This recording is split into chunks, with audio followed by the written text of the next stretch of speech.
In this video, we will see meaning of interim dividend and features of interim dividend. So let's start. See, what is interim dividend? Now, what is dividend? You all know. We saw in our previous video for this chapter that term dividend is derived from the Latin word dividendum, which means that which is to be divided, and dividend is a part of the profit of the company which is distributed among shareholders. Dividend is a share in distributable profit of the company. Okay, now what is interim dividend? See, it is also dividend declared by board of directors, but here the difference is that this dividend is declared between two annual general meeting. So interim dividend की simple definition meaning आपको ध्यान में रखना है that dividend declared by board of directors between two annual general meetings is called interim dividend. दो annual general के बीच में जो declare होता है dividend, उसका नाम क्या है? interim dividend. इसका मतलब क्या? दो annual general के बीच में, meeting के बीच में, यानी क्या? This dividend is paid in the middle of the accounting year. That is before the finalization of annual account for the year. It is paid in the middle of the accounting year. Means before the finalization of annual account for the year. Okay? तो हमने जो final dividend देखा था तो वो क्या था? It is also declared at the company's annual general meeting.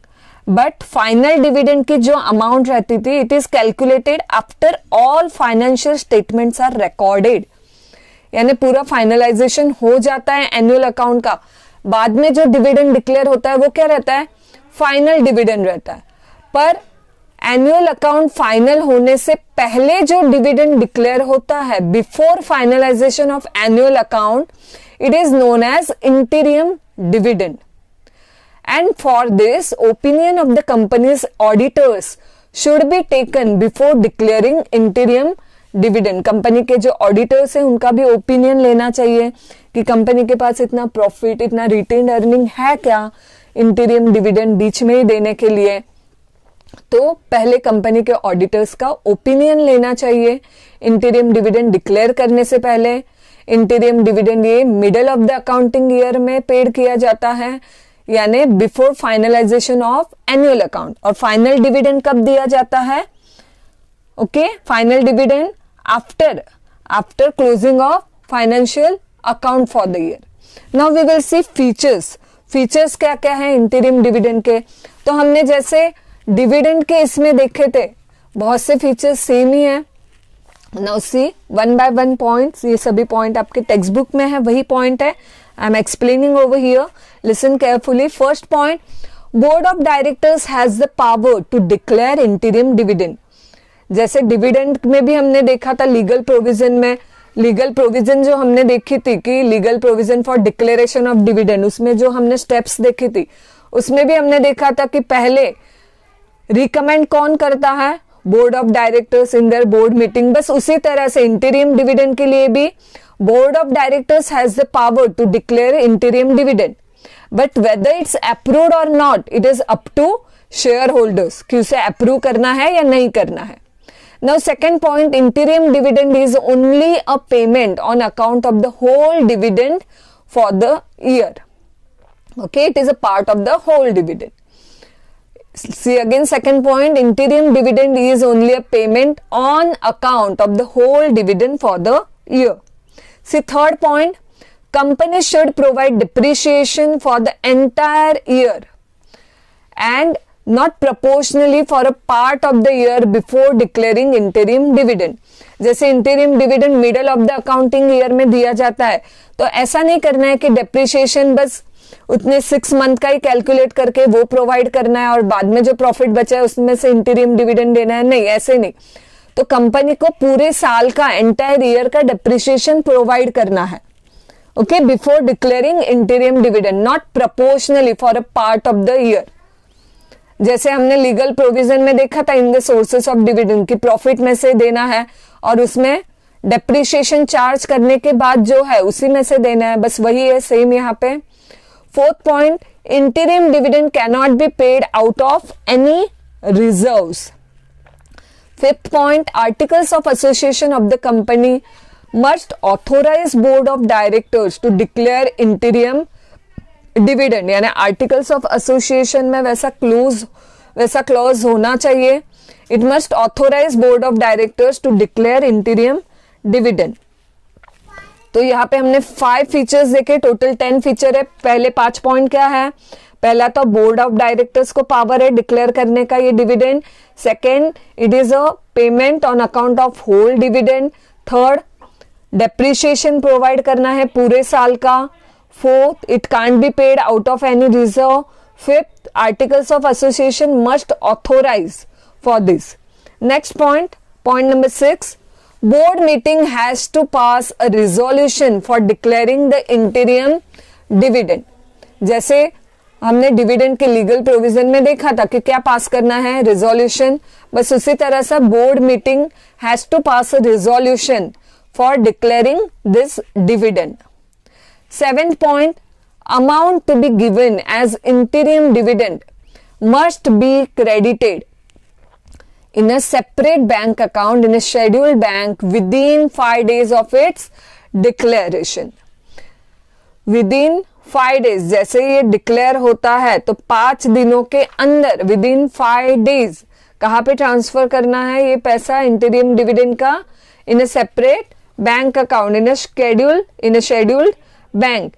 ये भी हमने देखा था legal provision for declaration of dividend, उसमें भी सेम पॉइंट था. थर्ड पॉइंट हमने देखा था कि विद इन 5 डेज करना है, बस वही है, सेम पॉइंट है यहाँ पे. पॉइंट नंबर 7 हो गया. Point number 8, इंटीरियम dividend should be paid with in 30 days of its declaration. जैसे ही ये डिविडेंड डिक्लेयर होता है तो विद इन 30 डेज क्या करना है? पेड करना है. Next point number 9, unpaid or unclaimed interim dividend should be transferred to unpaid dividend account. To unpaid dividend account within 7 days of the expiry of 30 days of declaration, that is 37 days of its declaration. ये हमने किस में देखा था? हमने इसके पहले जो वीडियो देखा है अनपेड और अनक्लेम्ड डिविडेंड, उसमें हमने देखा है दैट डिविडेंड जो भी डिक्लेयर किया जाता है और पेड नहीं किया है या क्लेम नहीं किया है शेयर होल्डर्स ने within 30 days of declaration, उसे क्या बोलते हैं? Unpaid and unclaimed dividend. तो जो इंटीरियम डिविडेंड भी 30 डेज में देना है, पर अगर अनपेड है या किसी ने क्लेम नहीं किया है तो वो कहाँ पे ट्रांसफर करना है? अनपेड डिविडेंड अकाउंट में. यानी 30 डेज में पेड करना है, वो 30 दिन 30 डेज होने के बाद उसके ऊपर 7 days within 7 days of the expiry of this 30 days, तो वो कहां पे ट्रांसफर करना है? अनपेड डिविडेंड अकाउंट में. मीन्स 30 डेज का टाइम दिया है, तब तक अगर पेड नहीं किया गया तो उसके बाद 7 दिनों के अंदर वो अनपेड डिविडेंड अकाउंट को ट्रांसफर करना है.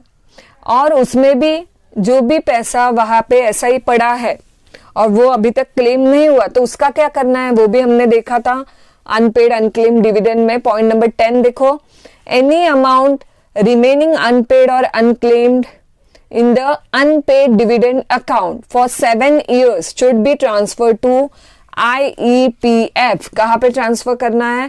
IEPF, that is investors education and protection fund. वहां पे ये अमाउंट ट्रांसफर करनी है. ओके, सो समझ में आया student what is interim dividend? See, it is usually paid out ahead of a firm's annual general meeting and the release of the final version of its financial statements. Final dividends are paid out after the release of the final version of company's financial statement. यानी financial statement release होने से पहले interim dividend दिया जाता है और final dividend कब दिया जाता है? Financial statement release होने के बाद. और कुछ इंटरेस्टिंग फैक्ट है, जैसे issuing of this interim dividend is more common practice in the UK, that is United Kingdom में इसकी प्रैक्टिस ज्यादा है, where dividends are often paid to share holders on a semi annual basis. Then if both an interim and final dividend is handed out in the same fiscal year, the interim dividend is typically the smaller of the two. दोनों अगर एक साल में दिए तो generally interim dividend की amount क्या रहती है, स्मॉल रहती है then final dividend. The final dividend, अभी हम आगे फाइनल डिविडेंड और इंटरिम डिविडेंड इसका डिस्टिंग्विश भी देखने ही वाले हैं. सो समझ में आया student what is interim dividend and features. Okay, thank you students, have a good day.